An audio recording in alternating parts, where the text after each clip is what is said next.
Enquanto isso, vamos abrir nossas Bíblias em Gênesis capítulo 9, por favor.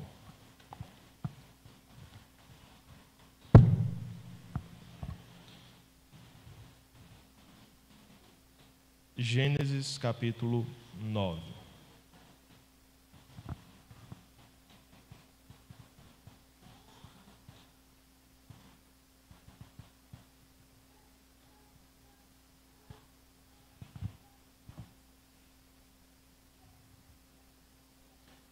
A leitura de Gênesis até aqui tem sido abençoadora para nós entendermos este amor de Deus desde o início, esta misericórdia, esta graça. Tem sido desoladora, por outro lado, de perceber como o pecado humano não é novidade, a destruição da sociedade não é algo de hoje, mas desde os primórdios está no nosso DNA, sermos pessoas revoltadas contra Deus. Por outro lado, tem sido frustrante, talvez para alguns, perceber que os protagonistas da nossa fé não são tão protagonistas assim. Que os heróis da nossa fé não são tão heróis assim.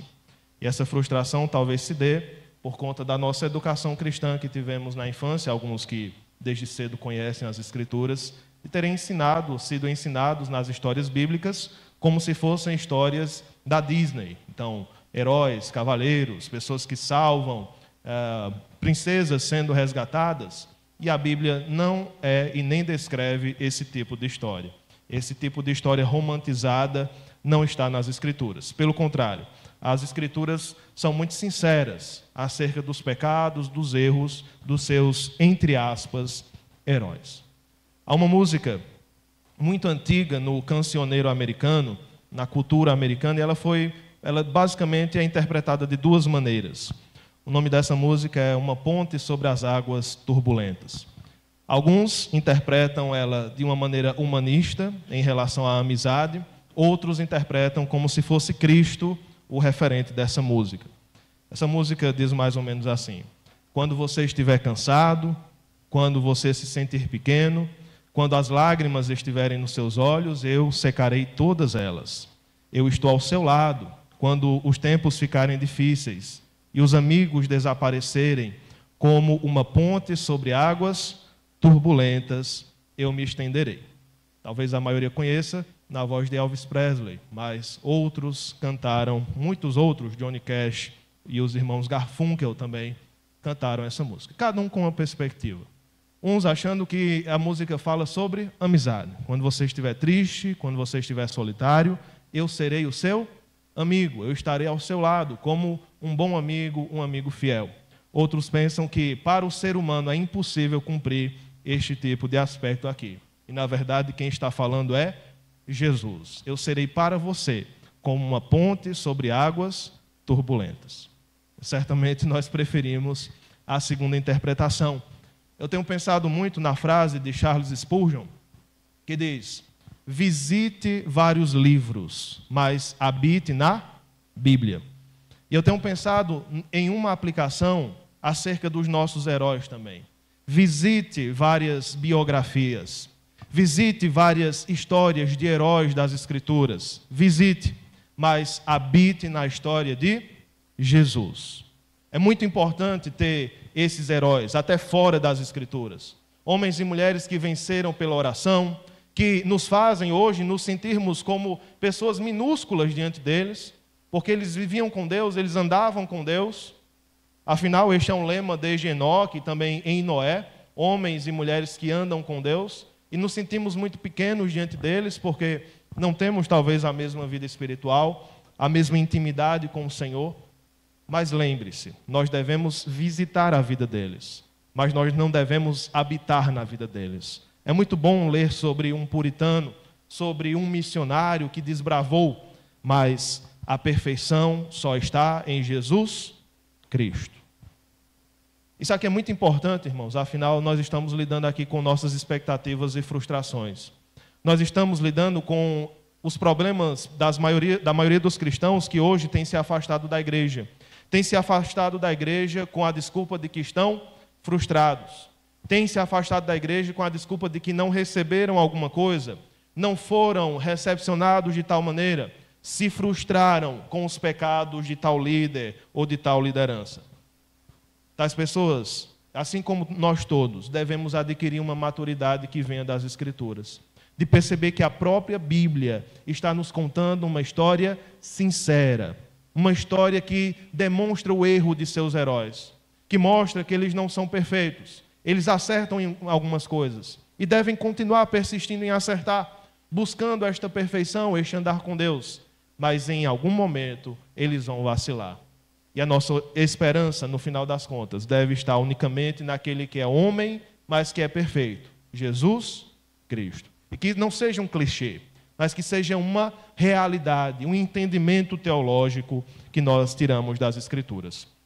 Nós temos em Gênesis 9, basicamente, um recontar de Gênesis capítulo 1 e capítulo 2. Eu quero que você perceba isso comigo, através da figura de Noé, como um novo Adão, lendo comigo todo o capítulo nesse momento. Na verdade, vamos dividir a leitura em dois momentos, lendo primeiro versículos 1 ao 17. Leia comigo Gênesis 9, do 1 ao 17. Deus abençoou Noé e seus filhos, dizendo: sejam fecundos, multipliquem-se e encham a terra. Todos os animais da terra e todas as aves dos céus terão medo e pavor de vocês. Tudo o que se move sobre a terra e todos os peixes do mar serão entregues nas mãos de vocês. Tudo o que se move e vive servirá de alimento para vocês. Assim como lhes dei a erva verde, agora lhes dou todas as coisas. Carne, porém, com a sua vida, isto é, com o seu sangue, vocês não devem comer. Certamente requererei o sangue de vocês, o sangue da vida de vocês. De todo o animal o requererei, bem como de todo ser humano. Sim, de cada um requererei a vida de seu semelhante. Se alguém derramar o sangue de uma pessoa, o sangue dele será derramado por outra pessoa, porque Deus fez o ser humano segundo a sua imagem. Mas sejam fecundos e multipliquem-se, povoem a terra e multipliquem-se sobre ela. Deus também disse a Noé e a seus filhos: eis que estabeleço a minha aliança com vocês, e com a descendência de vocês, e com todos os seres vivos que estão com vocês, tanto as aves, os animais domésticos e os animais selvagens que saíram da arca, como todos os animais da terra. Estabeleço a minha aliança com vocês. Nunca mais os seres vivos serão destruídos pelas águas de um dilúvio. Nunca mais haverá dilúvio para destruir a terra. Deus disse: este é o sinal da minha aliança que faço entre mim e vocês, e entre todos os seres vivos que estão com vocês, para todas as futuras gerações. Porei o meu arco nas nuvens, e ele será por sinal da aliança entre mim e a terra. Quando eu trouxer nuvens sobre a terra e nelas aparecer o arco, então me lembrarei da minha aliança, firmada entre mim e vocês, e todos os seres vivos de todas as espécies, e as águas não mais se tornarão em dilúvio para destruir todos os seres vivos. O arco estará nas nuvens. Eu o verei e me lembrarei da aliança eterna entre Deus e todos os seres vivos de todas as espécies que há sobre a terra. Deus disse a Noé: este é o sinal da aliança estabelecida entre mim e todos os seres vivos sobre a terra. Vamos orar. Pai, diante do texto sagrado, inspirado pelo Teu Espírito, rogamos a Ti, Deus Pai, que planeja todas as coisas, que ordena todas as coisas, que em nome do Teu Filho, que pode salvar, que pode transformar vidas, o Senhor opere em nossas vidas por meio do enviar do Espírito Santo. O mesmo Espírito que inspirou Moisés, seja o mesmo Espírito que ilumine os nossos corações, para entender a Tua palavra, aplicá-la para a glória do Teu nome, para o benefício do Teu povo, para que Teu reino avance e Teu nome seja adorado por todas as nações. Pedimos em nome de Jesus. Amém. Nós estamos, após capítulo 7 e 8, após o fato do dilúvio em si, e esta narração que vimos na última pregação, nós temos esta aliança que é firmada com mais detalhes. Se você lembra bem, anteriormente, capítulo 8, versículos 20 em diante, nós temos um altar sendo erigido por Noé, holocaustos queimados, oferta queimada, que é colocada ali a partir dos animais puros que Noé leva na arca. E nós temos um prenúncio da aliança dada por Deus no versículo 21. Depois de aspirar o aroma agradável deste holocausto, Deus disse consigo mesmo. Perceba que é algo que Deus está deliberando na sua mente e é revelado para Moisés.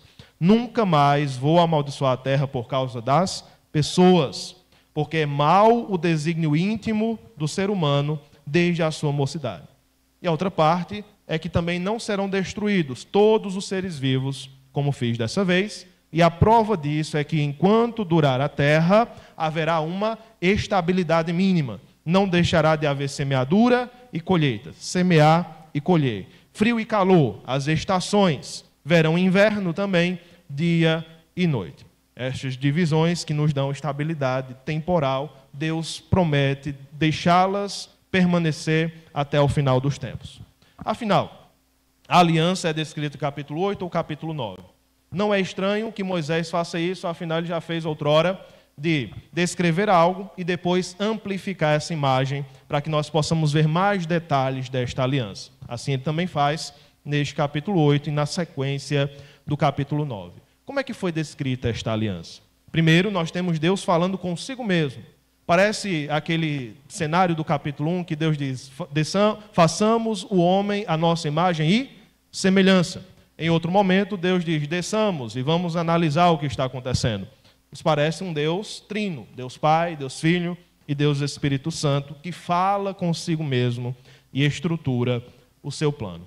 Esta aliança, ela vai ser descrita com seus detalhes no capítulo 9, versículo 1 ao versículo 17, conforme lemos. E é importante nós percebermos os paralelos com o capítulo 1 e capítulo 2 de Gênesis. Lembre-se, Moisés está descrevendo Noé como o segundo Adão. A terra que foi feita com o seu propósito original de adoração foi toda corrompida por conta do pecado. O coração corrompido do homem corrompe também o seu ambiente. O meio ambiente, de maneira geral, a cultura, e não só a cultura, a própria terra, é corrompida pelo pecado. Nós temos então uma perda do propósito original ao qual Deus construiu esta terra. Deus resolve destruí-la, e perceba que Deus não resolve salvar a humanidade, mas desde o início, Deus resolve salvar 7 pessoas mais Noé, a sua família de maneira geral. E esta salvação já está descrita desde o início. Por quê? Porque Noé andou com Deus. Era um homem justo e um homem íntegro. Embora esta descrição de andar com Deus vá trazer alguma diferença de Enoque, talvez pelo fato de que Noé não foi arrebatado como Enoque foi, e nós veremos talvez o motivo disso ter acontecido em uma falha moral que houve na vida de Noé. Mas uma coisa é certa, nós temos uma terra destruída, muito semelhante quando nós vemos aqueles 150 dias, né? Você vê isso no capítulo 7, versículo 24, e as águas prevaleceram sobre a terra durante 150 dias. Nós temos a arca ali sendo guardada por Deus. É muito semelhante essa descrição de águas tomando, essas águas caóticas, ao capítulo 1. E nós lemos, leia comigo o capítulo 1, versículo 2. A terra era sem forma e vazia, e havia trevas sobre a face do abismo, e o Espírito de Deus se movia sobre as águas. O que eu estou querendo mostrar aqui é o seguinte: Deus está refazendo a sua criação. Aquele mesmo cenário do início, de uma água caótica, de um mundo sem forma, Deus está trazendo de novo através do dilúvio. Talvez você pergunte, por que água? A água tem esse simbolismo de voltar, de resetar. Não deu certo, então vamos resetar, vamos purificar. É tanto que em 1 Pedro, capítulo 3, Pedro usa isso, o dilúvio, como exemplo do batismo. E é muito importante que você entenda o que Pedro está fazendo. Ele está usando a imagem do dilúvio para ser algo semelhante ao batismo. Assim como Noé passou pelo dilúvio, passou por esse perigo de morte e essa reestruturação de vida, assim nós também passamos pelo batismo. Ou seja, nós morremos e depois ressuscitamos. Não é porque o dilúvio foi um batismo em si, é apenas uma metáfora. Mas, de fato, nós temos agora não somente um Adão, mas um novo Adão sendo colocado sobre a terra. Lembre-se que a terra tem uma maldição, e essa maldição é colocada após a queda no capítulo 3. Eu quero que você ainda volte para ver uma pista que foi dada sobre aquilo que viria no capítulo 5, versículo 29. Quando nós temos toda a descendência de Adão e de seus filhos sendo colocada, Noé aparece no finalzinho, no versículo 29 do capítulo 5, e Lameque diz assim acerca de seu filho: deu-lhe o nome de Noé, dizendo: este nos consolará dos nossos trabalhos e das fadigas de nossas mãos nesta terra que o Senhor amaldiçoou. Por isso que nós temos este novo Adão que está cumprindo esta profecia. Ele vem de novo sobre a terra. Ele pisa seus pés em uma terra renovada. De fato, nós estamos encarando aqui uma segunda chance que Deus dá à humanidade. E a percepção, pela própria aliança que ele faz, de que, se ele sempre for destruir a terra por conta da pecaminosidade humana, a humanidade não tem futuro. Então, ele mesmo decide deixar de lado esse julgamento mais pesado e ter mais paciência com a humanidade. Para você ver uma coisa, né? Se você julga Deus severo hoje, severo ele era antes da aliança que ele faz consigo mesmo. Então, Deus, pelo contrário, hoje Deus é muito paciente, paciente com as nações, paciente com as nossas próprias vidas. Aí isso é sinal da sua graça e da sua misericórdia, e não de nada que nós impomos a ele, mas de algo que ele quis fazer. Alguns detalhes são colocados aqui, em especial, voltando para o capítulo 9, se nós temos Noé como um novo Adão, cenas do capítulo 1 vão se repetir. Por exemplo, versículo 1, Deus abençoou Noé e seus filhos, e essa bênção é tríplice, que seja, primeiro, sejam fecundos, segundo, multipliquem-se, e terceiro, encham a terra. Aí você volta, você vai ficar nesses pulos, tá bom? Capítulo 1, versículo 28. Capítulo 1, versículo 28, nós temos o espelho desta bênção para Adão, que agora é dada para Noé e sua família. 1, 28. Deus os abençoou, no caso, o primeiro casal, e lhes disse: sejam fecundos, multipliquem-se, encham a terra e sujeitem-na. Tenham domínio sobre os peixes do mar, sobre as aves dos céus e sobre todo animal que rasteja sobre a terra. Ao passo em que nós vemos continuidades entre capítulo 1 e capítulo 9, ou seja, um Adão, um segundo Adão, uma água caótica, também uma água caótica, um novo mundo, uma nova terra, um novo mundo e uma nova terra, agora renovada, nós também temos descontinuidades. Afinal, no capítulo 1, uma quarta bênção seria sujeitar a terra. Já no capítulo 9, quando você lê versículo 2, você vai perceber que esta bênção também está aí, mas com outras palavras. Este novo Adão não é mais um Adão sem pecado. Nós temos um novo cenário, mas não é um cenário tão perfeito assim. Afinal, nós temos uma renovação da humanidade, mas Noé é pecador. Noé conheceu o pecado. Sua família conheceu o pecado. Não é a mesma coisa. Depois do pecado entrar no mundo, nada mais foi como antigamente. Não tem mais como voltar atrás. E é por isso que no versículo 2 nós temos esse entendimento do que seria esse novo domínio, esse domínio pós-pecado. Todos os animais da terra, todas as aves dos céus terão o quê? 2 sentimentos: medo e pavor. Medo e pavor. Ao que nos parece, em nossa leitura, o domínio adâmico no início seria um domínio pacífico. Os animais se entregariam ao domínio do Adão. E diriam: você é o nosso rei, nós vamos nos submeter a você. Se animais falassem, claro. Agora nós temos para o segundo Adão um domínio pela violência. Os animais devem temê-lo. E não é assim? Nós vamos domesticar animais, nós domesticamos geralmente por meio da violência. Ou os caçamos, ou transformamos eles em presa para nós. Isso também vai seguir no texto, dizendo: tudo que move sobre a terra, todos os peixes do mar serão entregues nas mãos de vocês. Pertencem a vocês. Em um sentido adicional, que não havia no capítulo 1. No versículo 3, tudo o que se move e vive servirá de alimento para vocês. É um texto que muitos queriam que nós chegássemos para nos perguntar: afinal, a partir de quando o homem começou a comer carne? A partir de quando o homem tornou-se carnívoro? Ser carnívoro é um resultado do pecado? Ser carnívoro é um resultado da queda? Irmãos, nós precisamos ler a Bíblia como ela está descrita. O que é que nós percebemos aqui? E não estava lá. Há uma descontinuidade. Nada no capítulo 1 fala sobre se alimentar de animais. O que é dito é que toda a erva foi entregue. O que nos parece, eu estou dizendo o que nos parece. Não vamos ter plena certeza nunca. O que nos parece é que a alimentação original é uma alimentação conectada à terra, e só à terra, e não aos animais. Então isso quer dizer que ser carnívoro é pecado? Tem gente que se apressa para a conclusão. De maneira nenhuma, porque é o próprio Deus que está entregando os animais para o alimento humano. A necessidade para que isso aconteça, nós também não sabemos. Por que Deus precisou entregar os animais para o alimento humano? É tão interessante que, mesmo que os homens não se alimentassem de animais até então, Deus aceitava sacrifícios de animais.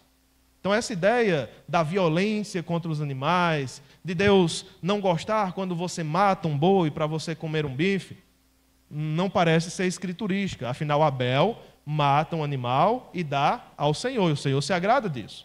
Noé também faz um sacrifício de animais. Levítico todo, a maioria dos sacrifícios são de animais. Também tem cereais, também tem bebidas, sim, mas em sua maioria são animais. O próprio Jesus comeu peixe, né? Então, nós não temos como defender um caso do veganismo ou do vegetarianismo nas Escrituras. É uma questão de consciência pessoal. Se você se sente, né, tendencioso a isso, mas não há um motivo espiritual. Você tem que ser vegano, você tem que ser carnívoro.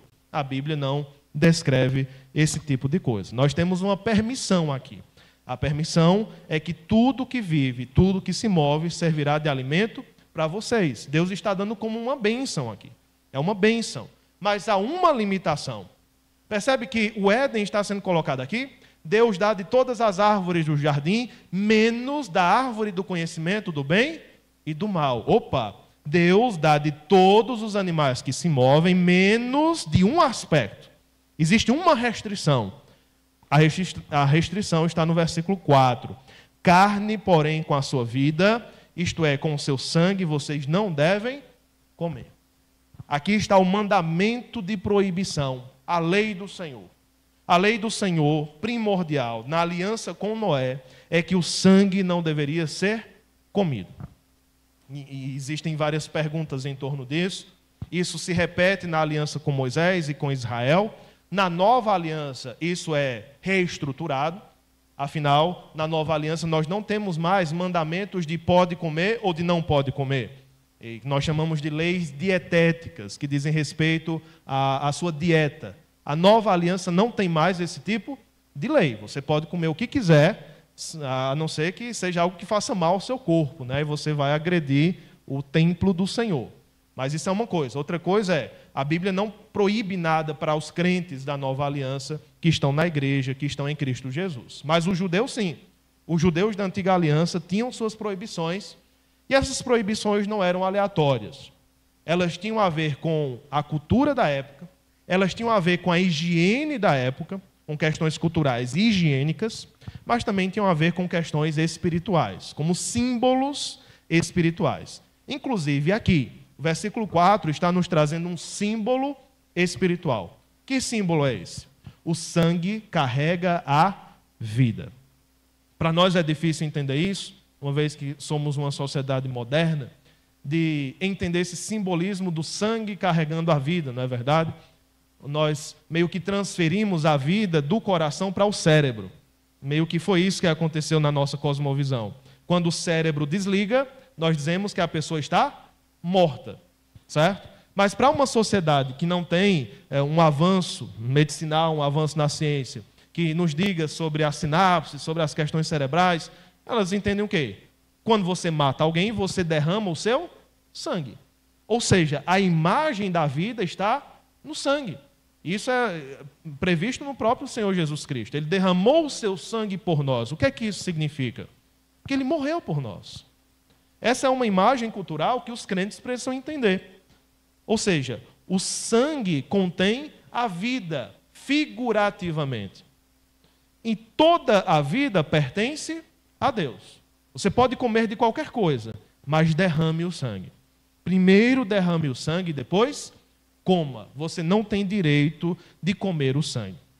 O que é interessante nesse mandamento é que ele se desdobra nos versículos seguintes de outra maneira. Mas eu quero que você perceba que tem um tema único. O primeiro tema é: não coma o sangue, porque o dono da vida é Deus. Se você decide comer o sangue, você está dizendo para Deus o seguinte: a vida é minha também. Eu faço o que eu quiser com os animais. Deus diz: você pode comer, mas lembre-se quem é o dono desses animais, quem é o doador da vida. E segue esse caminho no versículo 5 em diante. Eu quero que você leia com muita atenção, porque o versículo 5, ele tem uma sintaxe complicada. E muitos leem de maneira errada por não entender o jogo de palavras que está sendo usado. Vamos bem devagarzinho, tá bom? Vamos no 0,5. Vamos ler. Certamente requererei o sangue de vocês, o sangue da vida de vocês. De todo animal o requererei, bem como do ser humano. Sim, de cada um requererei a vida de seu semelhante. O que é que o texto está dizendo? Tem duas possibilidades aqui. A primeira é: nós temos dois cenários. O primeiro cenário é que alguém comeu carne com sangue e Deus vai requerer esse sangue de você. Ele vai cobrar este sangue desse animal que você comeu. Essa é a leitura mais popular. O segundo caso, nós concordamos em geral. O segundo caso é de um homem que derrama o sangue de outro homem, ou seja, o assassina. E Deus vai requerer o sangue do assassino, assim como requereu de Abel. Caim, cadê teu irmão? O sangue do teu irmão clama da terra. Você é responsável pelo assassinato do seu irmão.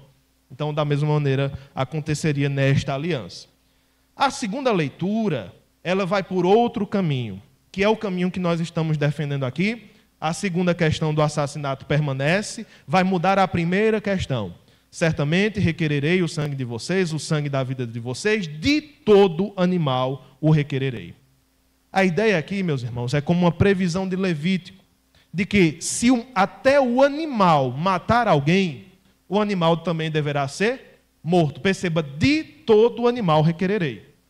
Eu vou cobrar ao animal por ter matado alguém e vou cobrar ao ser humano que tenha matado alguém.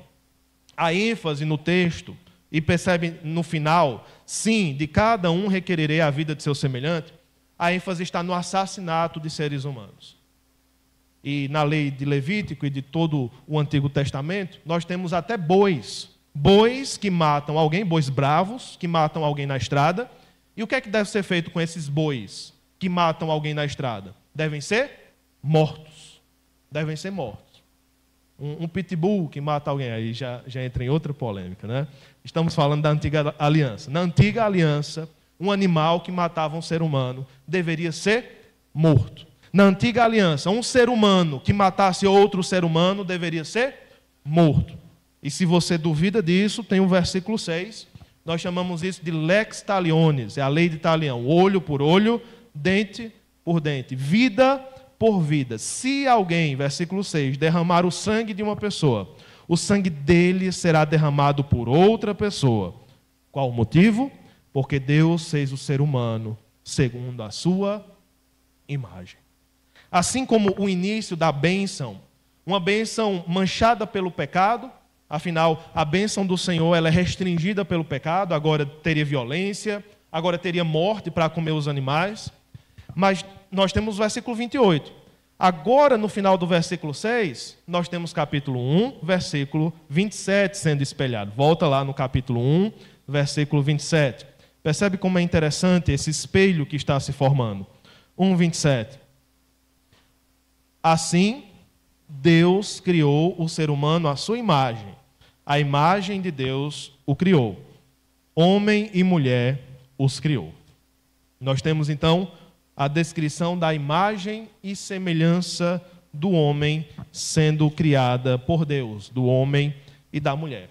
O motivo pelo qual nós temos dignidade na vida humana, o motivo pelo qual até um animal vai ser cobrado de um assassinato, mesmo que ele não entenda o que está fazendo. O bichinho do animal, ele não entendeu, mas o que o texto está descrevendo aqui é que o ser humano é o centro desta aliança. Deus está propondo uma aliança com este novo Adão, e ele está lembrando uma coisa. Perceba uma coisa, mesmo após o pecado, o ser humano continua digno. É muito fácil, irmãos, muito fácil, deixarmos-nos levar por esse clima pesado, deixarmos-nos levar por essa pecaminosidade humana e começar a pensar que os seres humanos estão perdendo a sua dignidade. Você olha para alguém imerso no pecado, derrubado no pecado, e você diz, ixi, nem parece gente, parece um bicho. Muito cuidado com isso. Muito cuidado com esta visão inferior do ser humano, porque é esse tipo de visão que tem embasado todo tipo de ditadura, todo tipo de assassinato, todo tipo de abuso na humanidade. Dizer, fulano não é tão ser humano quanto eu, ele é inferior. Ele é inferior. O que Deus está lembrando e reestabelecendo é, mesmo pecador, o homem é digno de viver. Mesmo pecador, ninguém tem direito de derramar o sangue do outro. E aqui nós poderíamos fazer várias expansões. Eu estou me segurando para não fazer. Mesmo pecador, você não tem direito de falar mal do seu irmão. Mesmo pecador, você não tem direito de agredir ninguém. Você não tem direito de desprezar ninguém. Porque, apesar de todos os seus pecados, apesar de toda a destruição que há no coração e na imagem do ser humano, ele continua sendo a imagem de Deus. Por mais que só sobrem ruínas, resquícios de um passado, mas aqueles resquícios são mais dignos do que qualquer coisa neste mundo. Mesmo a pessoa mais pecadora que há nesse mundo, ela é mais digna do que qualquer dinheiro, do que qualquer conta bancária, do que qualquer coisa que haja nesse mundo. É mais digna que qualquer anjo, do que qualquer demônio. Um ser humano é digno de ser amado, de ser acolhido, de ser colocado dentro da comunhão, apesar dos seus pecados. Se assim não fosse, Deus não o salvaria. Se assim não fosse, você não estaria aqui. Se não houvesse mais nada de dignidade no seu coração, apesar dos seus pecados. E assim que nós continuamos esse texto, e perceba que o texto vai encerrar este detalhe da aliança no versículo 7. Primeiro vem a bênção. Um detalhe, um zoom é dado sobre a bênção, e a bênção com um aviso de que não devem ser feitas tais coisas, não se pode comer o sangue dos animais, e não se pode derramar o sangue do ser humano. São as duas proibições que no final das contas dizem uma coisa só: Deus é o dono da vida, tanto dos animais como do ser humano. E aí volta o tema da bênção e da fecundidade. No versículo 7, sejam fecundos e multipliquem-se, povoem a terra e multipliquem-se sobre elas. Então, esse é um detalhe que é dado. A partir do versículo 8, nós temos a descrição do sinal. Há um sinal para esta aliança, e este sinal parece importante para Deus, também deve ser importante para nós. Então, leiamos e vamos entendendo o texto a partir do versículo 8. No versículo 9 é dito: eis que estabeleço a minha aliança com vocês, com a descendência de vocês, e é uma aliança também espalhada para os animais. Todo o tempo essa repetição é feita, com os animais que saíram da arca também. Os animais são recipientes dessa aliança, no sentido de que é uma aliança que vai os abençoar. Estabeleço a minha aliança com vocês, versículo 11, nunca mais. Esse é o texto da aliança. Essa é a promessa. Nunca mais os seres vivos serão destruídos pelas águas de um dilúvio. Nós já apontamos isso em Jeremias, no texto da Nova Aliança, que a base dessa estabilidade é uma prova do amor de Deus, mas eu quero que você perceba isso em Isaías. Veja comigo o texto cruzado em Isaías capítulo 55. Na verdade, 54. Lê comigo Isaías 54, versículos 9 e 10. Percebe que esta aliança que foi feita com Noé, ela continua ecoando nas Escrituras, nos lembrando do amor de Deus. Inclusive, o sinal do arco serve para isso. Isaías 54, versículos 9 e 10. Hoje é um exercício para você encontrar os textos na Bíblia. Isaías 54, 9 e 10. Porque isto é para mim como as águas de Noé. Como jurei que as águas de Noé nunca mais inundariam a terra, assim jurei que não mais ficaria irado com você, nem a repreenderia. Mesmo que os montes se retirem e as colinas sejam removidas, a minha misericórdia não se afastará de você. A minha aliança de paz não será removida, diz o Senhor, que se compadece de você. Nós temos um pronome feminino aqui, porque ele está falando de Sião, da cidade da presença de Deus, da cidade de Davi. Assim como eu prometi que não mais cairiam as águas de Noé, assim a minha misericórdia não se afastará de Sião. Sempre que dia e noite acontecem, que inverno e verão se repetem, que as pessoas colhem o milho, colhem o feijão, devemos lembrar do amor de Deus, da misericórdia de Deus. É por isso que um sinal é estabelecido dessa aliança. Se você percebe no final, no versículo 12, é dito: este é o sinal da minha aliança, que eu faço entre vocês, e a ideia de fazer é estabelecer, levantar como um altar, entre vocês e entre todos os seres vivos que estão com vocês, para as futuras gerações. Que sinal é este? Porei o meu arco nas nuvens, e ele será por sinal da aliança entre mim e a terra. Tem muito simbolismo aqui, nessa ideia de porei o meu arco nas nuvens. E a ideia de pôr um arco é para que o próprio Deus se lembre desta aliança e nunca mais destrua a terra com água. E nunca mais volte sem ira diante dos pecados da humanidade antes da hora certa, que é a hora escatológica. Há algumas coisas que eu quero destacar aqui, meus irmãos. Esta aliança sempre é proposta por Deus. A aliança nunca é proposta pelo ser humano. O ser humano não junta uma comitiva e diz: vamos conversar com Deus, né? Ele não é o nosso Criador, Deus não é tão bom para nós, vamos juntar aqui um grupo, a gente vai subir no monte do Senhor, vai pedir uma audiência com Ele, e vamos propor um acordo com Ele. Ó Deus, nós vamos te adorar, o Senhor vai ser o nosso Deus. Você vê uma cena dessa na Bíblia? Em momento nenhum. É sempre Deus que se move para fazer uma aliança com o ser humano. No caso, com os animais também. É Deus que se move na sua misericórdia. Nós temos visto que este é um novo Adão embebido no pecado. Este é um novo Adão imperfeito. Não estou dizendo que o antigo era perfeito, mas antes de pecar assim o era. Agora, este novo Adão está recebendo a misericórdia que ele precisa para sobreviver. Assim como a terra está recebendo a misericórdia que precisa para sobreviver.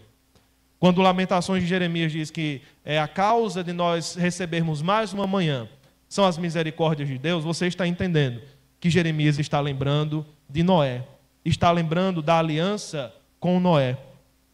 É por isso que nós vemos mais um dia. É por isso que nós podemos crer num amanhã, porque Deus tem misericórdia deste mundo. A ideia de um arco, essa palavra para arco, ela tanto significa arco-íris, como ela significa um arco de guerra. E provavelmente o seu significado original era arco de guerra e tornou-se arco-íris. E aí você deve lembrar de uma coisa: o arco babilônico, é o arco que está sendo lembrado aqui, era um arco curvado. Não era esse arco mais reto, né, que é medieval, que ele é quase reto, e você puxa e ele se inclina. O arco babilônico oriental, ele já é inclinado. Ele tem essa forma que o próprio arco-íris tem. A imagem é muito bonita, irmãos. A ideia, você lembra, o Senhor é chamado de Senhor dos Exércitos, né? Yahvé Sabaoth. Ele é o Senhor dos Exércitos. Muitas vezes em Isaías e outros textos, diz que o Senhor tem o seu arco na mão. Ele está com a flecha pronta para disparar. Você imagine uma época que nós não temos rifles, nós não temos certas armas de pólvora como nós temos hoje, e até mais avançadas. Então, quando você percebe essa tecnologia do arco, é algo extremamente mortal. Você tem alguém distante que pode entesar o arco, jogar uma flecha e matar alguém, sem nem chegar perto. É uma tecnologia deslumbrante. E Deus é descrito como um Deus que está com o seu arco. Ele está em guerra. Ele está do céu mandando flechas para destruir os pecadores. Só que nesse momento, Deus decide deixar o arco. É como se Deus do céu tivesse colocado o seu arco nas nuvens. Alguns cientistas demais querem ler esse texto e dizer, não, mas o arco-íris, ele começa na terra, não sei o quê. Esqueça isso, meu irmão. A ideia é uma imagem de Deus que estava com o arco entesado. Ele estava com o arco pronto para jogar a flecha. E ele decide tirar a flecha e botar o arco nas nuvens. Ele dizer, eu parei. Eu não vou mais guerrear com vocês. Não adianta, né? Não vai surgir nada disso. Se eu continuar guerreando com vocês, eu vou destruir vocês. E eu quero salvar vocês. Então é por isso que eu vou deixar o meu arco sobre as nuvens. Muitos leem esse texto e dizem, o arco nas nuvens é para que nós vejamos o arco-íris e lembremos do amor e da misericórdia de Deus. Pode até ser, como uma inferência. Mas o que o texto está dizendo é que este sinal da aliança é para Deus lembrar. Versículo 15. Então me lembrarei da minha aliança firmada entre mim e vocês e todos os seres vivos de todas as espécies. O texto não está dizendo que é para o ser humano lembrar. O texto está dizendo que é para Deus lembrar. Isso de novo aparece no texto, né? Você lembra no capítulo 8, versículo 1, que Deus se lembrou de Noé. E ao se lembrar de Noé, manda um vento para que as águas do dilúvio baixem. Essa ideia de Deus se lembrar, nós já exploramos, não é que Deus esquece, mas é que Deus se revela para nós dessa maneira, com termos humanos. Como Ele age na história, nós não sabemos se Ele vai agir em nosso favor hoje, amanhã ou depois da manhã. Ele sabe. Então, quando Deus age em nosso favor, nós dizemos, Deus se lembrou de mim. Em nenhum momento Ele esqueceu, mas no tempo certo de Deus, Ele vai agir em prol do seu povo. Assim também acontece com o sinal. Cada aliança tem um sinal, meus irmãos.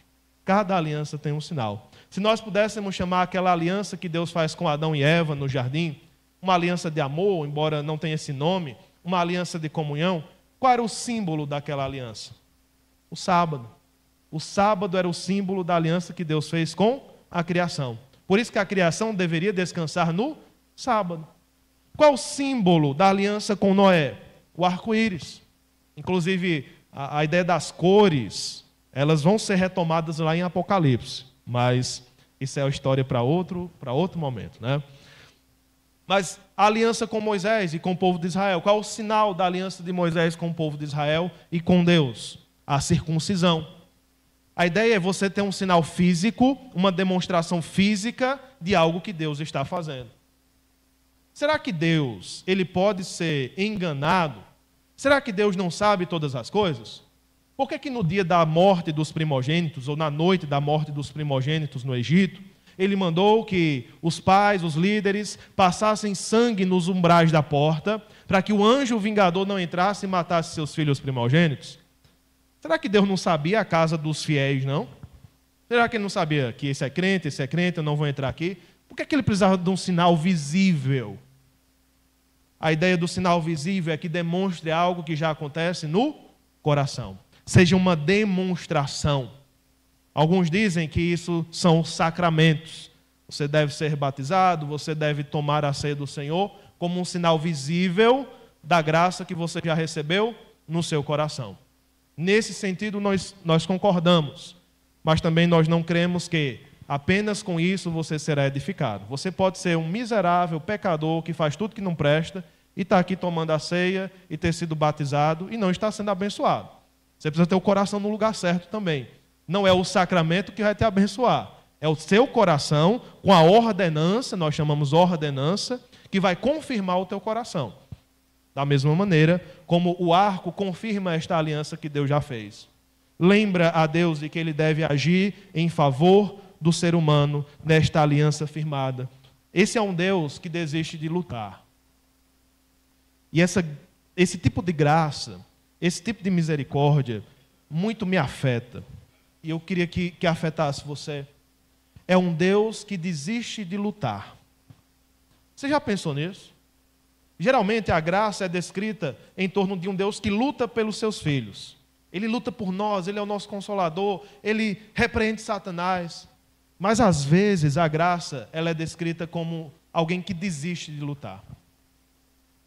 Ao mesmo tempo que deve comover os nossos corações, também deve nos alertar. Se Deus lutasse apropriadamente com os seus pecados, você não estaria mais vivo. Se Deus julgasse na medida correta as más ações da sua vida, você não estaria mais respirando. Nós não estaríamos mais aqui. Juazeiro do Norte não mais existiria, nem Ceará, nem Brasil, nem país qualquer. Talvez as gerações não tivessem passado de Noé, nem dele. Então, é a misericórdia de Deus que decide não julgar apropriadamente, por um tempo, o pecador. Decide dar um tempo a ele. Decide dar a ele a possibilidade de salvação, de encontrar essa graça que vai perdoar os seus pecados, ou de continuar rebelde até o fim, e no final Deus vai julgá-lo apropriadamente. É com esse tipo de mote que nós temos o Novo Testamento dizendo, olha, hoje é o dia da salvação. Arrependa-se dos seus pecados. Hoje, Deus tem sido paciente com você. Deus tem sido longânimo, esperado. Ele já poderia ter te matado. A vida é dele. Você não pode nem comer o sangue, eu não podia na antiga aliança, nem comer o sangue de uma galinha. Porque nem a galinha é sua. Nem aquela galinha, a cabidela lhe pertence. É dele.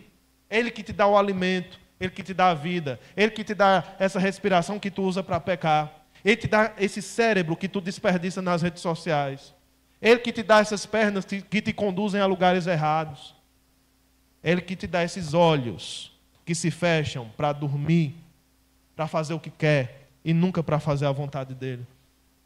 Ele que te dá. E ele decidiu ser longânimo com você. E esperar uma transformação da sua vida. E ele decidiu te dar oportunidades. Isso é amor. Isso é misericórdia, mas isso deve nos alertar, porque essa misericórdia, ela é temporária. Existe uma misericórdia que não é temporária, é para aqueles que são salvos em Jesus Cristo. Essa misericórdia não acaba, mas para toda a humanidade foi dada uma misericórdia temporária. Então tenha cuidado, porque você não sabe o dia em que essa misericórdia será retirada da sua vida. Até lá, Deus vai te preservar vivo. Até lá, Ele vai te dar respiração. Mas no dia que Ele quiser, Ele vai tirar essa cobertura. Ele poderia já ter tirado, mas a sua graça continua o levando a manter essa aliança, mesmo até hoje. É um sinal que será de novo repetido no versículo 17. Um sinal da aliança estabelecida entre mim e todos os seres vivos. Gênesis capítulo 9, sua primeira parte, está espelhando o capítulo 1. Um novo Adão, com uma nova bênção, com um novo sinal de uma nova aliança, mas nos lembrando que, em meio à queda, em meio ao pecado, sempre devemos ter olhos atentos para essa graça e nos arrepender de nossos erros. A segunda cena que nós temos, agora não é mais o espelho de capítulo 1 e 2, mas sim o espelho do capítulo 3. Assim como Adão caiu, Noé é descrito na sua queda. Os erros do nosso amigo, os erros do nosso herói são descritos aqui de maneira muito estranha. São descritos de maneira muito vívida. É difícil até contar essa história para as crianças. Como é que a gente conta sobre um homem que ficou bêbado e tirou a sua roupa e ficou nu? Complicado, né?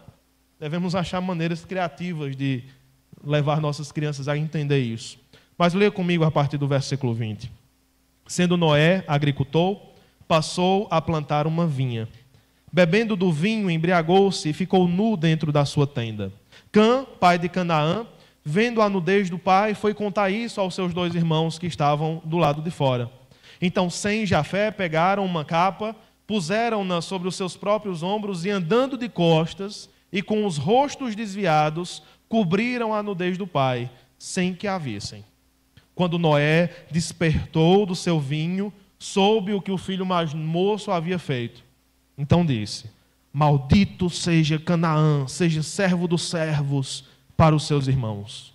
E continuou: bendito seja o Senhor, Deus de Sem, e Canaã lhe seja servo. Que Deus engrandeça Jafé, que ele habite nas tendas de Sem, e Canaã lhe seja servo. Noé, depois do dilúvio, viveu ainda 350 anos. Todos os dias de Noé foram 950 anos e morreu. Aquela mesma nota fúnebre, e morreu, e morreu, e morreu, parou lá no capítulo 5. É como se a nota Deus tivesse segurado.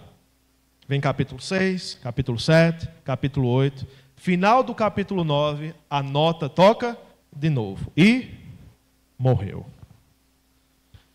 Muito se tem perguntado o motivo da morte de Noé. Afinal, ele também andava com Deus. É possível, irmãos. Nós estamos aqui em águas difíceis de navegar, porque o texto não faz juízos de valor. Ele não diz: Noé estava errado, Cã estava errado por isso e por isso. O texto só conta a história, como se nós fôssemos entender todos os detalhes. E esperamos pelo menos entender uma boa parte aqui. Mas me parece, uma vez que somente eles dois são descritos como pessoas que andaram com Deus, que assim como Moisés falhou no final da sua vida e não entrou em Canaã, também Noé falhou no final da sua jornada e não foi arrebatado. E Deus permitiu que ele morresse. Não que nem Moisés ou Noé fossem para o inferno, mas eles perderam uma bênção adicional na sua jornada por conta de seu erro moral. Irmãos, nós temos várias leituras, várias possibilidades de leitura aqui, mas eu quero que nós possamos ir pelo caminho mais natural do texto, começando no versículo 20. Sendo Noé agricultor. Literalmente nós temos aqui a ideia de sendo Noé um homem da terra. E talvez a ideia de ser um homem da terra foi traduzida como a ideia de ser um agricultor. É um homem do campo, é um homem da roça, é um homem acostumado a plantar e a colher. Está vendo a relação com Adão? Adão foi colocado em um jardim para ser jardineiro, para cuidar da terra. Então o novo Adão não é estranho que assim o seja. Geralmente, a agricultura ela se dava para a sobrevivência. Então, se plantavam grãos, em geral grãos e cereais, para a sobrevivência. Algo estranho acontece, porque logo que Noé inicia a sua agricultura, ele passou a plantar uma vinha. Irmãos, mesmo que nós tenhamos uma visão sobre a uva hoje, de que é alimento, de que é uma fruta, mas a visão no Antigo Oriente Próximo da vinha era única e exclusivamente para a produção de vinho. Ninguém ficava comendo uva assim no dia a dia, né? Não tem nem como refrigerar a uva, ela estraga muito rápido. Então, a visão era quase que exclusivamente para a produção de vinho, de algo fermentado que pudesse ser usado por dias e dias. A ideia da preservação também. Eles preservavam por meio desse teor alcoólico. Então, é estranha essa escolha de Noé. Logo que inicia, ele já vai plantar uma vinha. Estudos têm sido feitos para rastrear as origens do vinho, né, de onde surgiu. Há uma grande teoria de que o vinho surgiu na Armênia. E alguns dizem que o Monte Ararat ficava na Armênia. Aí daria bem certo, né, na atual Armênia. Mas nós não temos plena certeza acerca disso. O texto é muito simples. Ele, sendo agricultor, plantou uma vinha.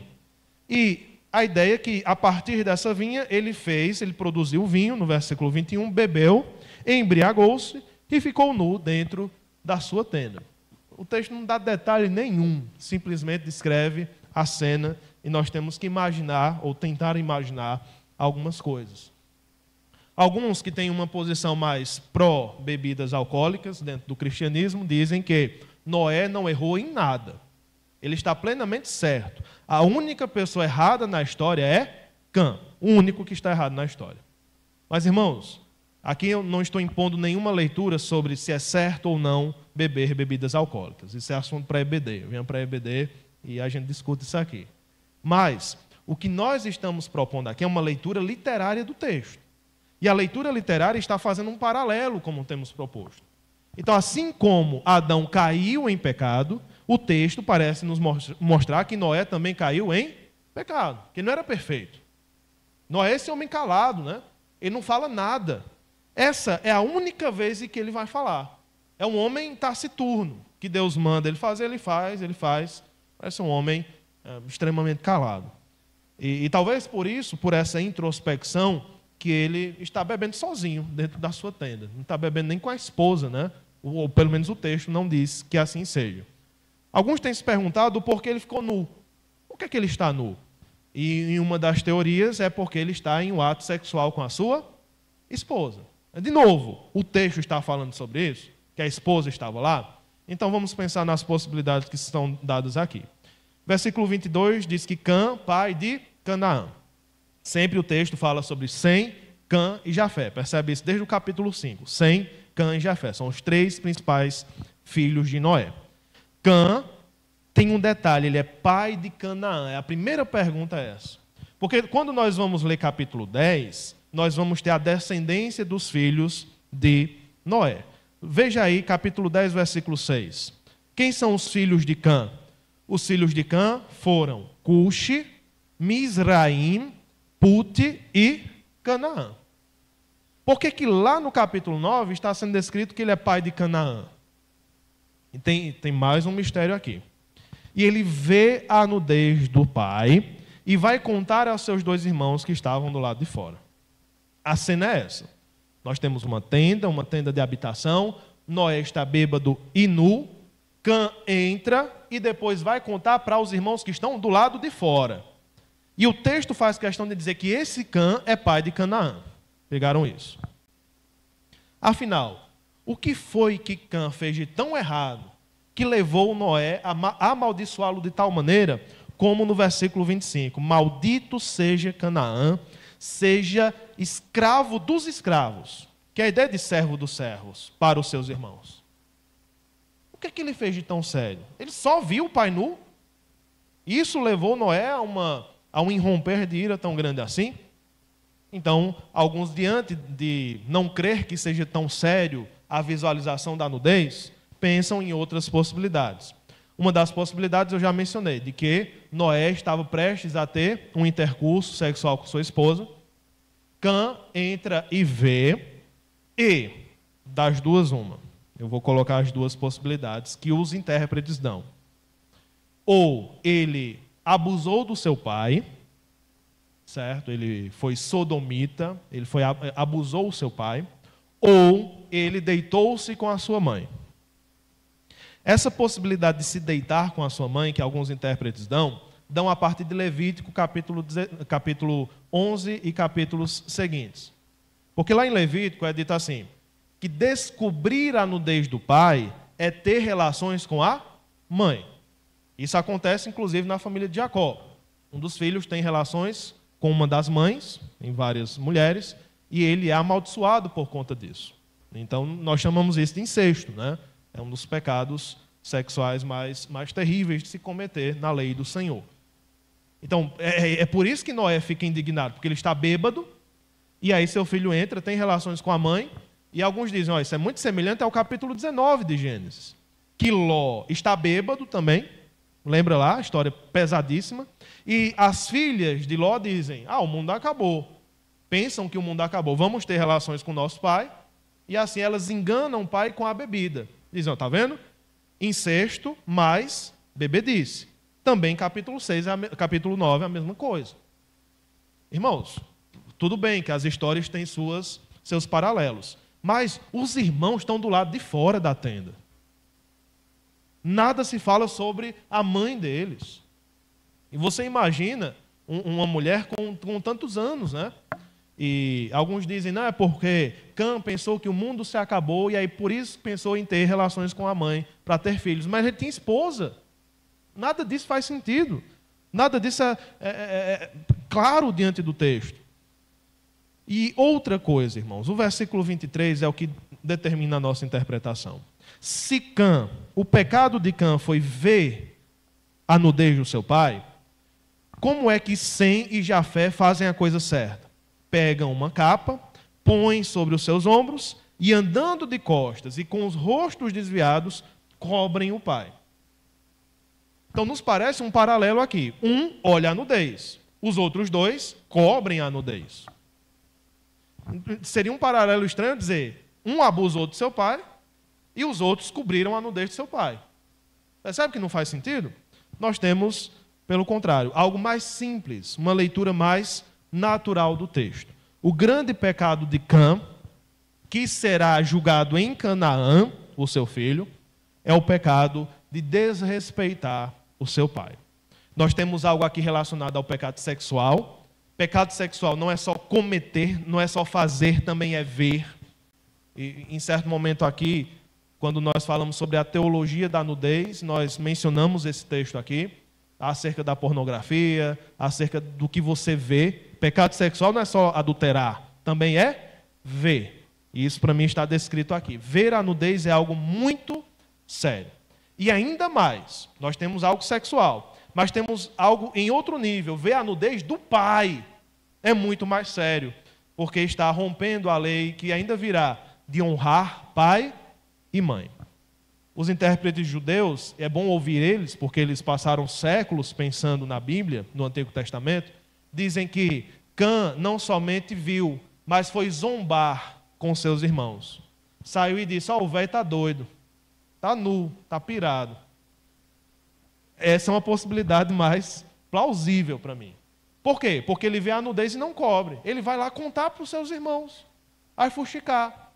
Então, é possível que nós tenhamos aqui diante de nós um coração maldoso, um coração que desrespeita o seu pai e também é imoral nesse sentido, porque vê a nudez e não faz nada para cobrir.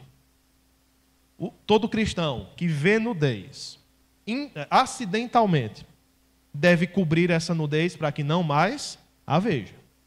Certo? Uma nudez pode aparecer de repente para você. E aí você está com os olhos abertos e vê. Mas é sua responsabilidade cobri-la. Se você vê uma nudez acidental e depois vê novamente, já não é mais acidental, é intencional. Este é um princípio que vem do texto. Toda nudez deve ser coberta. E especialmente aquela que se refere à honra que nós devemos dar aos nossos pais, àqueles que são superiores, mais velhos do que nós. Essa é a grande possibilidade. Não tem nada aqui de estupro, não tem nada aqui de incesto, embora muitos queiram ler, mas algo muito simples. Nós temos um homem que desrespeita o seu pai, um homem imoral. Quando Noé despertou, versículo 24, tem uns paralelos lá com Adão e Eva. Adão e Eva despertam no seu pecado e percebem que estão nus. Noé desperta da sua bebedice e descobre o que o filho mais moço fez. E então profere a maldição. A única vez que Noé fala: maldito seja Canaã. E aí vem outro problema interpretativo. Por que não maldito Cã? Por que é maldito Canaã? O pobre do neto. O que é que o neto tem a ver com o pecado do seu pai? Nós não sabemos, provavelmente Canaã é o mais novo dos filhos de Cã, porque ele é mencionado por último na genealogia. Por que a maldição é colocada sobre Canaã? Nós temos 3 questões aqui para serem pensadas. Primeiro, desse homem chamado Canaã, vem a terra de Canaã, que são inimigos de Israel, que são pessoas imorais, adúlteras, que são pessoas que adoram outros deuses. É possível que Noé já esteja profetizando, trazendo uma maldição sobre Canaã, porque Deus iluminou ele e revelou que no futuro Canaã seria inimigo de Israel. É possível.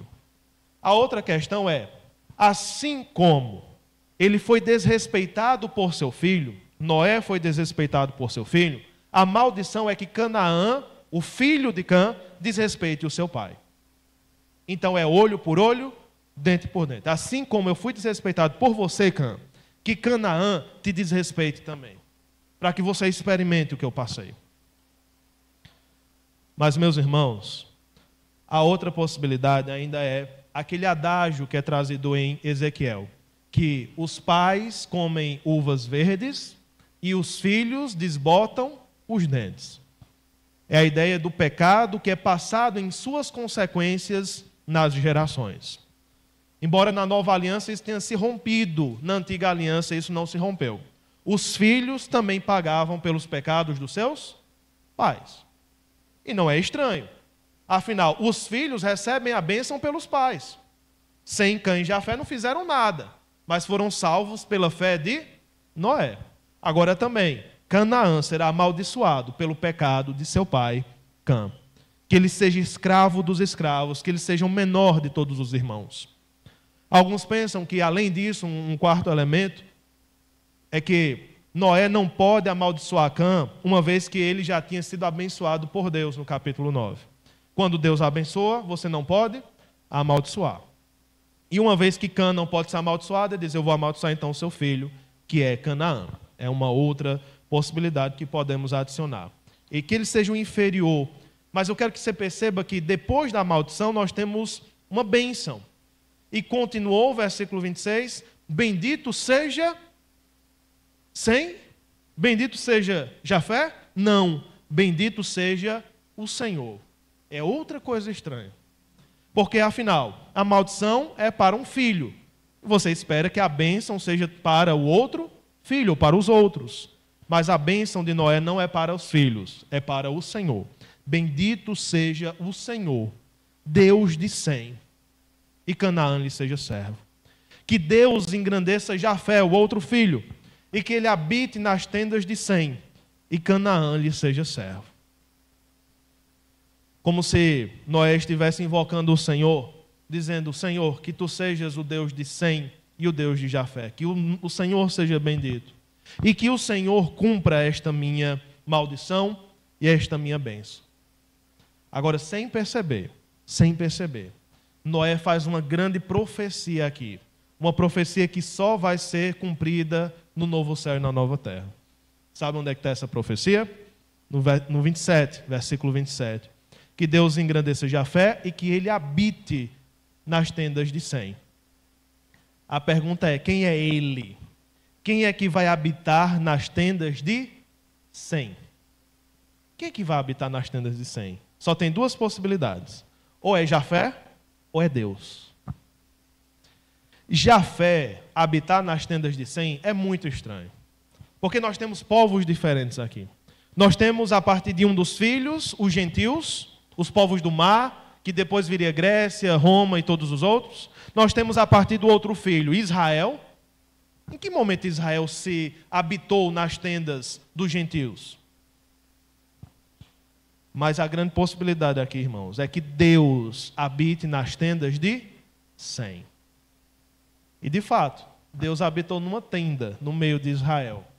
Uma tenda chamada tabernáculo. E Deus ainda habitará. Ele habita hoje no nosso meio pelo Espírito Santo, que é em cada crente. E ele ainda habitará com o seu povo para sempre. É uma profecia de todo o plano de Deus, resumida aqui. Que Deus habite nas tendas de Sem. Afinal, Noé é um profeta do Senhor. Depois disso, ele ainda viveu 350 anos.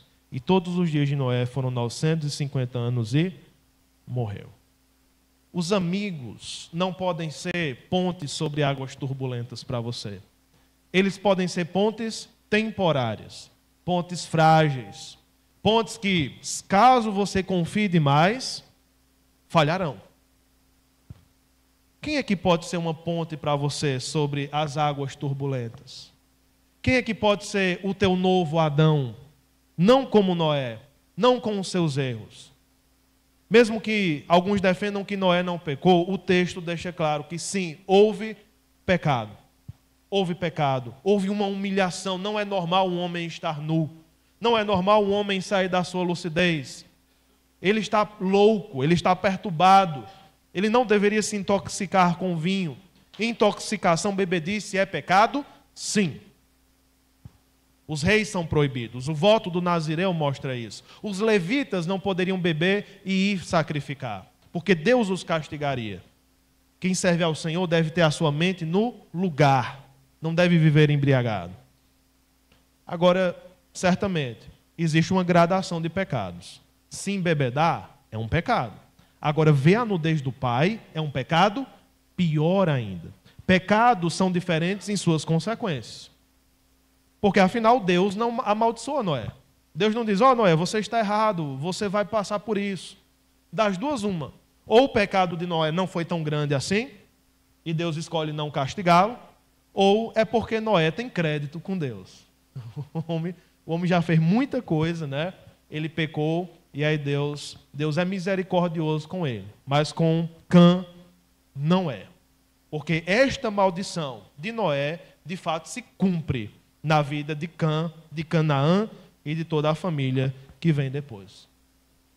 Os nossos heróis morrem. Por isso que Hebreus capítulo 13 diz: olhe para os seus líderes espirituais, olhe para os seus guias, olhe para o fim da vida deles, como eles morreram. Os nossos heróis morrem. Se você está seguindo a Cristo por causa de pessoas, você está indo pelo caminho errado. Afinal, o que é discipulado? Discipulado é sentar com alguém, ter lições, ver a vida dessa pessoa e dizer: eu vou seguir o teu exemplo e não vou olhar para trás. É isso o discipulado? Não, o discipulado é sentar com alguém que é crente, mas esse alguém vai dizer: olhe para Cristo. É Cristo que deve ser seguido, foi Cristo que me salvou. Se eu errar, não olhe para mim, me perdoe se eu errar. Mas olhe para Jesus, que é o nosso único sumo sacerdote, que é o nosso único intercessor. É o único que pode ser mediador entre Deus e os homens. Eu não posso, o Papa não pode, ninguém pode. Apenas Ele. Isso nos levará a frustrações não só com Cristo, não só em nossa vida íntima, mas na nossa vida comunitária também. Será impossível participar de qualquer igreja. Você continuará colecionando frustrações de igreja em igreja, caso você não reforme a sua visão sobre quem pode te salvar, sobre quem pode preencher teu coração, sobre quem pode ser o teu exemplo final e último, sem dúvidas, inabalável. Se for Cristo, você aprenderá a amar os seus irmãos. Se for Cristo, você aprenderá a perdoar os seus irmãos em suas falhas. Se for Cristo, você aprenderá a exortar seus irmãos a melhorar. Mas tem que ser Cristo para te colocar no centro, para te alinhar de novo no processo que é discipulado. A graça de Deus continua se revelando nas linhas da nossa história, mesmo séculos depois, milênios depois da aliança com Noé. Nós estamos em outra aliança. Veio a aliança do Sinai, veio a aliança com Davi, com Abraão. Nós estamos na nova aliança. Olha como nós somos importantes. Mas a graça é a mesma. A misericórdia é a mesma. Essa aliança com Noé continua ativa. A luzinha está verde ainda. Deus continua cumprindo essa aliança, porque Ele não muda. A minha pergunta para você é: essa aliança tem chamado a tua atenção para a urgência que você tem de se converter dos seus pecados, de entregar a sua vida a Jesus, de mudar de vida, sabendo que esta misericórdia ela tem uma data de validade? Essa misericórdia, essa graça tem fixado os teus olhos naquele que pode ser teu amigo, que pode ser tua ponte sobre águas turbulentas? Tem exortado você que é crente a, mesmo que com suas imperfeições, mas que você coloque-se nas mãos do Redentor como instrumento nas mãos dele, dizendo: não eu, mas ele, não o meu exemplo, mas o dele, mas ao mesmo tempo lutando por santidade, ao mesmo tempo lutando para ser um crente melhor, para que as pessoas percebam as virtudes de Cristo em você e não você. Tem sido esse um processo discipulado nesta igreja? Tem sido este um processo no discipulado entre os que estão chegando nessa igreja, entre os que estão visitando essa igreja? Nós precisamos sair desse romantismo de heróis e vilões e pensar na realidade das coisas. A realidade não é dividida entre heróis e vilões, entre pessoas que prestam na igreja e pessoas que não prestam na igreja. Saia dessa chave. A chave é pecadores e um Salvador. Não é entre grupo A e grupo B. Não é entre as pessoas legais e as pessoas que não são legais. A nossa vida divide-se entre pecadores, somos todos nós, todos iguais, e um só que pode nos salvar. É assim que se divide a vida diante do cristianismo. Vamos orar. Pai Santo, diante da pecaminosidade de nossos corações, da falência em sermos exemplo, em sermos espelho da tua graça, mesmo ainda sendo dignos como imagem e semelhança do Senhor e renovados em Cristo dia após dia. Ajuda-nos primeiro a considerar esta graça que tem nos sustentado e nos dado mais chances dia após dia. Nessa noite de domingo que se encerra, no amanhecer da segunda-feira, em mais uma semana com este púlpito, em mais uma semana de oração, das mesmas mensagens, dizendo: irmãos, vamos orar, das mesmas exortações: irmãos, vamos adorar o Deus Trino. Diante dessa mesma rotina, Pai, ajuda-nos a perceber que a Tua misericórdia tem nos sustentado e que ela deve nos alertar para coisas maiores do que nós vivemos hoje. Que nós fomos criados para coisas maiores. Nós fomos criados para uma santidade mais profunda. Nós fomos criados para uma comunhão mais profunda, mais íntima. Nós fomos criados para ter relacionamentos uns com os outros mais significativos. Relacionamentos redentores, muito mais profundos do que temos hoje. Que a Tua graça nos chame a atenção para o fato de que o Senhor tem tido paciência conosco há tantos anos. Há tantos anos tem nos dado oportunidades. Para aqueles que ainda estão num processo de aceitar essa graça, de render a sua vida no altar de vez, abrir mão de suas verdades e de seus desejos e dizer: Cristo reina na minha vida, entrego a minha vida ao Senhor. Que essas pessoas, Senhor, nesta noite sejam convencidas de que a Tua paciência é quem tem dado chances a elas. E que esta noite é mais uma oportunidade que elas têm de entregar a sua vida a Jesus. Também, Senhor, convence-nos de que mesmo com nossas imperfeições nós podemos servir a Ti. Nós podemos discipular pessoas, mas sempre direcionando a glória ao Senhor. Sempre direcionando toda a graça e a verdade à fonte da graça e da verdade que está em Cristo Jesus. Ajuda-nos a não colocar nossas expectativas sobre projetos, planos humanos, sobre conversas bonitas, promessas, sobre amizades que se propõem a ser o resto da vida, sobre certas coisas boas que nos acontecem, boas novidades, um novo relacionamento. Ajuda-nos a fundamentar a nossa vida espiritual não nisso, mas apenas em Cristo Jesus, que pode nos salvar. Apenas nesse relacionamento íntimo que podemos ter com o Senhor por meio de Jesus e pela obra do Espírito Santo em nós. Nós pedimos que o Senhor responda a nossa oração e cause-nos a transformação que o Senhor precisa causar. Pedimos em nome de Jesus. Amém.